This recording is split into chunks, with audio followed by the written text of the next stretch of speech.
This is your IT JEE mentor Vishal Singh and we are going to start the second part of blockbuster series of matrix. चलिए, तो आप इसमें देखेंगे concept, और भी हम नए नए की कंसेप्ट सीखेंगे जिससे आप प्रॉब्लम्स को बहुत आसानी से बना सकते हैं। आपने इमेजिन नहीं किया होगा इतने आसानी से। चलिए, तो हम पिछले क्लास में क्या पढ़ रहे थे, आपको याद होगा, हम पिछले क्लास में पढ़ रहे थे सिमेट्रिक एंड स्क्यू सिमेट्रिक हम पढ़ रहे थे पिछले क्लास में। मैं आपको बताया था कि अगर कोई, हम मान लेते हैं ए मैट्रिक्स है मेरे पास, क्या है, ए मैट्रिक्स है और वो भी स्क्वायर मैट्रिक्स है।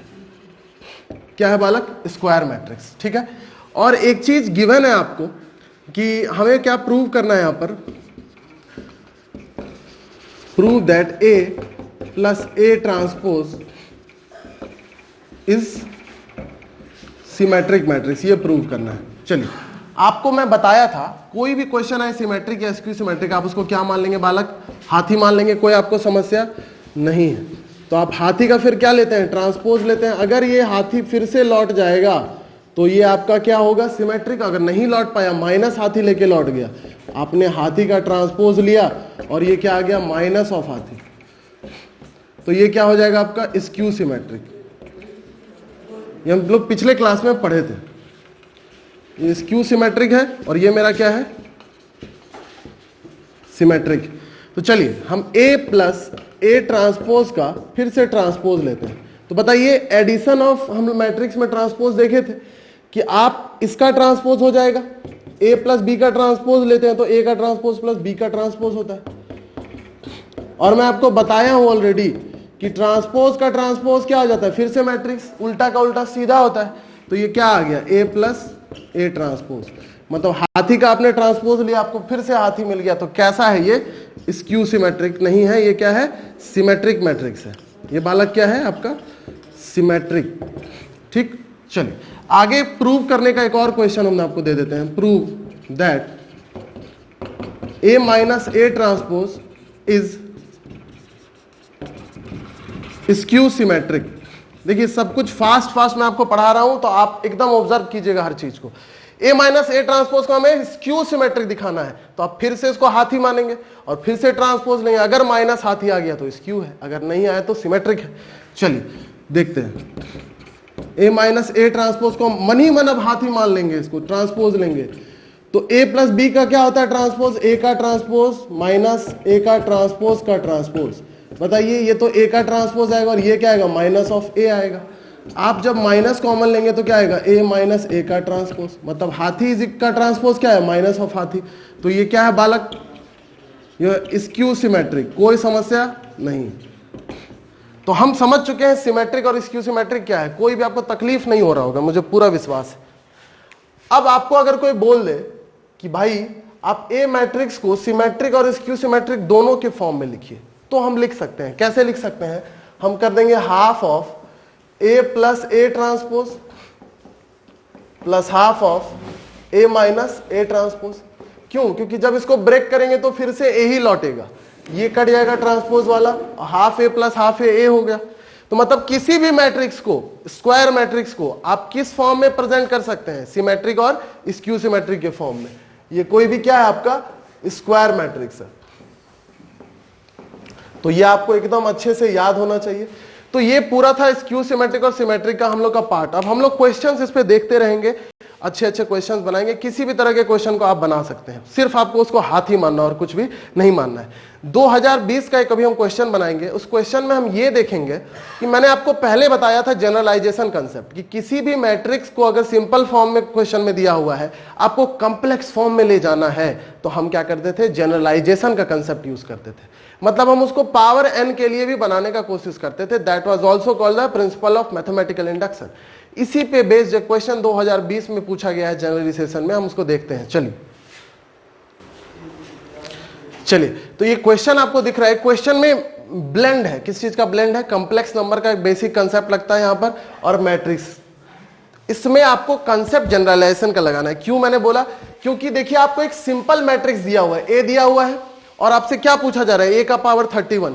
मैंने आपको बोला है कि आपके पास जब सिंपल मैट्रिक्स होता है, आपसे हायर पावर का मैट्रिक्स के बारे में कुछ भी पूछा जाए, इसका मतलब ही यही होता है कि ये आपको कहीं ना कहीं इशारा कर रहा है क्या, कि use the concept of generalization, if you are not going to apply this you will be in very trouble. चलिए हम देखते हैं, a का पावर 31 हमको देखना है। आप देखिए कि अल्फा इसका एक रूट है, आप ये देखिए X square plus X plus 1 is equal to 0। आप इसका डिस्क्रिमिनेंट निकालिए तो क्या आएगा, 1 का स्क्वायर माइनस 4 इंटू 1 इंटू 1। क्यों, क्योंकि b है 1, a भी 1 और c भी 1, तो डिस्क्रिमिनेंट आप देख रहे हैं -3 आ रहा है, डिस्क्रिमिनेंट आ रहा है लेस देन 0। मैंने आपको बोला था, याद कीजिए आप वो दिन वो लम्हे, क्या कि अगर डिस्क्रिमिनेंट लेस देन 0 होगा तो इसका इमेजिनरी रूट्स होगा। ये आप जानते हैं, कैसा रूट्स होगा, इमेजिनरी रूट्स होगा, कॉम्प्लेक्स रूट्स होगा। और पूरे कॉम्प्लेक्स नंबर में ये क्वाड्रेटिक इक्वेशन अपने आप में एक बहुत ही गजब का क्वाड्रेटिक इक्वेशन है। क्यों, क्योंकि इसके जो रूट्स आते हैं वो 3 रूट्स आते हैं, 2 रूट्स आएंगे। क्या क्या आएंगे, एक बार ओमेगा आएगा और एक बार क्या आएगा, ओमेगा स्क्वायर आएगा। क्यों, क्योंकि आप सॉल्व करके देख सकते हैं, एक्स क्या होगा माइनस बी प्लस माइनस √3, हमने डिस्क्रिमिनेंट निकाला है, बाय क्या है 2a, तो यहां से आएगा -1 प्लस √3 आयोटा बाई 2। इसका एक वैल्यू को हम ओमेगा मानेंगे और दूसरे वैल्यू को ओमेगा स्क्वायर, मतलब जो भी आपका रूट्स आएगा अल्फा वो क्या आएगा, ओमेगा और ओमेगा स्क्वायर। यहां पहला चीज ये सॉल्व करना है, पहला आपके लिए जो रिडल है वो क्या है, कॉम्प्लेक्स नंबर को सॉल्व करना। उसके बाद हम अल्फा को पुट करेंगे इसमें। आप बोलोगे सर अल्फा क्या लें, ओमेगा या ओमेगा स्क्वायर, आप कुछ भी ले सकते हैं, because they both are the roots. आप कुछ भी लेंगे तो आएगा वही सेम चीज, ठीक है। तो हम अब a को सॉल्व करते हैं। a हमारा है 1/√3, 1 1 1 1, ओमेगा रख देते हैं अल्फा की जगह, तो अल्फा स्क्वायर ओमेगा स्क्वायर और ओमेगा आएगा, कोई तकलीफ नहीं है। मेरे पास दूसरा कोई भी चारा नहीं है इसको सॉल्व करने का। क्यों, क्योंकि ये a का पावर 1 गिवन है, आपसे क्या पूछा जा रहा है, a का power 31। Use the concept of generalization. कैसे, तो हम स्टेप वाइज आगे बढ़ेंगे, हम a स्क्वायर निकालेंगे, क्योंकि हमारे पास कोई साधन ही नहीं है इसको बनाने का, तो हम क्या करेंगे, इसको आगे बनाते जाएंगे। आप देखिए जब दोनों मल्टीप्लाई होगा, a स्क्वायर को हम लोग क्या लिखते हैं, a इंटू a, तो 1/√3 इसका फिर से 1/√3 कितना हो जाएगा, 1/3 हो जाएगा। और यहां बताइए क्या हो जाएगा, या आप मैं आपको बेहतरी के लिए बता रहा हूं, इस 1/√3 को अंदर आप लेके चले जाइए, तो बताइए क्या होगा, ये 1/√3 आपको बहुत क्लियर समझ आएगा कि क्यों ऐसा हो रहा है। 1/√3 omega, 1/√3 omega square, 1/√3 omega square और 1/√3 ओमेगा, ठीक है। फिर से सेम चीज आप लिखोगे,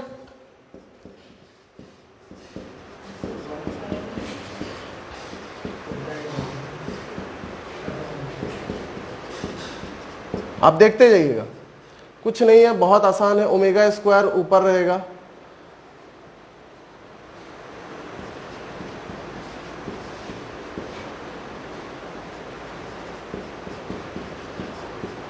इन दोनों का आप मल्टीप्लाई करोगे तो देखिए 1/√3 कितना आएगा, 1/3 आएगा। पहला रो पहला कॉलम 1/√3 और 1/√3 कितना आएगा, 1/3 आएगा। 1/√3 क्या आएगा, 1/3 आएगा। आप इसी तरह दूसरा रो, पहला रो और दूसरा कॉलम लीजिए। चलिए इन तीनों को ऐड करते हैं हम यहां पर। अब पहला रो दूसरा कॉलम 1/√3 कितना होगा, 1/3। 1/√3 कितना हो जाएगा, 1/3 ओमेगा। और इसी तरह 1/√3 यहां पर क्या है, फिर से 1/√3 ओमेगा स्क्वायर, 1/3 ओमेगा स्क्वायर। और यहां पर एक तीसरा भी ऐसे ही कॉलम बनेगा, क्या बनेगा, 1/√3 मतलब फिर से वही चीज आएगा, 1/3 plus 1/3 omega plus 1/3 omega square, ठीक है। ये पहला आपका होगा। इसी तरह दूसरा भी आएगा। आप इसको सॉल्व करके देखिए, बहुत आसान है सॉल्व करना, कोई कॉम्प्लेक्स चीज नहीं है, क्योंकि यहां पर स्पेस नहीं हमारे पास है। आप देखेंगे, आप ऑब्जर्व करेंगे कि ये सिंपल कुछ ना कुछ ब्रेक होगा। क्या होता है ब्रेक, आप देख ही लीजिए। 1/3 कितना हो जाएगा, तीनों को ऐड करिए 1।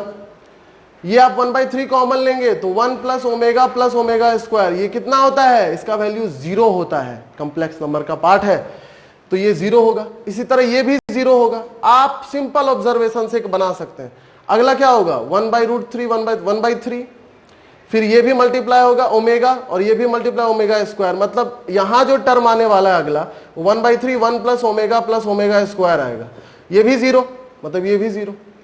इसी तरह से आप अगले को सॉल्व कीजिए 1/√3 से इस पूरे को 1/√3 1/√3 1/3, यहां भी फिर से ओमेगा का इन्वॉल्वमेंट है, मतलब फिर से आंसर आपका क्या आएगा, जीरो ही आएगा। ठीक है, अब 1/√3 वाले को इससे मल्टीप्लाई कीजिए 1/√3 1/√3 1/3 होगा और 1/√3 ओमेगा और 1/√3 ओमेगा स्क्वायर 1/3 ओमेगा क्यूब होगा, और ओमेगा क्यूब का वैल्यू 1 होता है, ये भी कॉम्प्लेक्स नंबर का एक छोटा सा पार्ट है। मतलब यहां जो आप इन सब से मल्टीप्लाई करेंगे तो उससे 1 आने वाला है रिजल्ट। फिर आप तीसरे रो को तीसरे कॉलम से मल्टीप्लाई कीजिए तो आप देखेंगे फिर से ओमेगा का टर्म आएगा तो ये जीरो होगा। फिर इसको इससे मल्टीप्लाई करेंगे तो 1/√3 1/√3 1/3, फिर से ओमेगा क्यूब का फॉर्मेशन तो 1 आएगा। और फिर जब इसको आप आखिरी में सॉल्व करेंगे तो देखिए 1/√3 1/√3 1/3 1/3 ओमेगा का पावर 4, मतलब अल्टीमेटली ओमेगा, मतलब यहां भी जीरो आएगा, मतलब ए स्क्वायर आपका ये आ गया। आपको थोड़ा कॉम्प्लेक्स इसलिए हो गया क्योंकि 1/√3 हमने अंदर डाल दिया, ये मैंने इसलिए किया क्योंकि आप बेहतर तरीके से समझ पाए, नहीं तो आपको 1/√3 को सिंपल बाहर निकाल के सॉल्व कर लेना है, 1/√3 इसका भी और 1/√3 इसका भी, 1/3 आगे लगेगा, लेकिन आप अच्छे से समझ पा रहे होंगे। आपको बस एक चीज करना है, मल्टीप्लीकेशन और मैट्रिसेस मैंने पिछले वीडियो में पढ़ाया, आप देख लेंगे और ए स्क्वायर आप निकाल लेंगे, वो इतना आएगा। अब हम देखते हैं आगे A4 निकाल के या A क्यूब, कुछ भी आप A क्यूब देखिए, हम A4 देखते हैं। क्यों A4 देख रहे हैं, उसका रीजन क्या है कि अगर A स्क्वायर मेरा सिंपल फॉर्म में है और अगर हम A मल्टीप्लाई करेंगे तो हम एक चीज जानते हैं कि ओमेगा का इन्वॉल्वमेंट रहेगा क्यूब में। A4 इसलिए हम निकाल रहे हैं क्योंकि अगर पूरा यहां पर रियल नंबर से और रियल नंबर को फिर से मल्टीप्लाई करेंगे तो something real will come, that is y A4 आप निकालिए।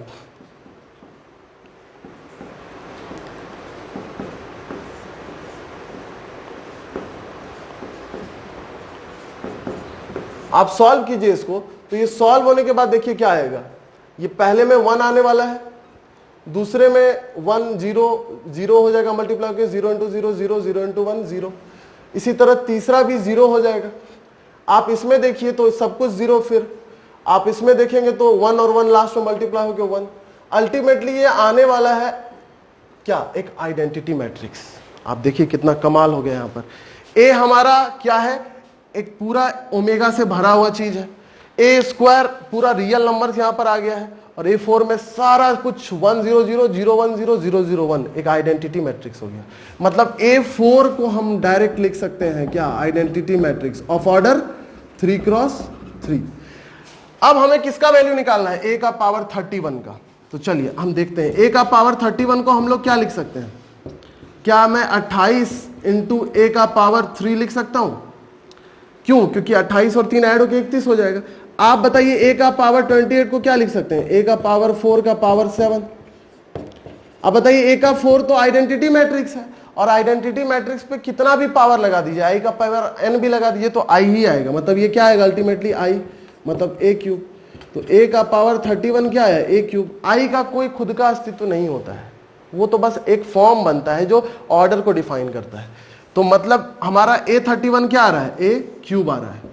तो आप देख सकते हैं इसमें कुछ भी तकलीफ नहीं आपको लेना है, बस 1/√3 आप 1/√3 दोनों का मल्टीप्लाई करके आप यहाँ 1/3 कर देंगे। ठीक है, समझ रहे हैं। चलिए आगे हम देखते हैं कि हम और कैसे क्वेश्चंस को बनाते हैं। चलिए, जो नेक्स्ट टॉपिक हमारा है वो ये है कि डिटरमिनेंट ऑफ अ मैट्रिक्स। आप बहुत अजीबोगरीब सा चीज सुन पा रहे हैं, determinant of a matrix. Matrix का डिटरमिनेंट लेना ये इतना मजेदार चीज है कि आप सोचिए कि कभी भी अगर मैट्रिक्स का क्वेश्चन हो, इसको सॉल्व करना आपके लिए क्वाइट डिफिकल्ट हो जाएगा। क्यों? क्योंकि यहाँ मल्टीप्लिकेशन वाला बहुत झंझट होने वाला है। अगर इसको आप डिटरमिनेंट में चेंज कर देते हैं तो कितना आसान हो जाएगा। You can have a finite value of this. तो चलिए अगला जो टॉपिक है वो हमारा यही है,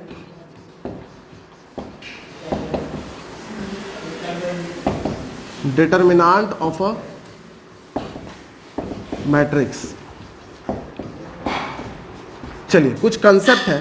पहला इसमें कंसेप्ट है कि अगर दो मैट्रिक्स मान लीजिए मल्टीप्लाई हो रहा है या दो से ज्यादा भी, और उसके बीच एक डिटरमिनेंट लगा है, बीच नहीं मतलब उस अगर वो डिटरमिनेंट के अंदर दो मैट्रिक्स मल्टीप्लाइड हो गए हैं ए और बी, तो उसको हम अलग अलग डिटरमिनेंट लगा के बाहर निकाल सकते हैं, determinant of A into determinant of B.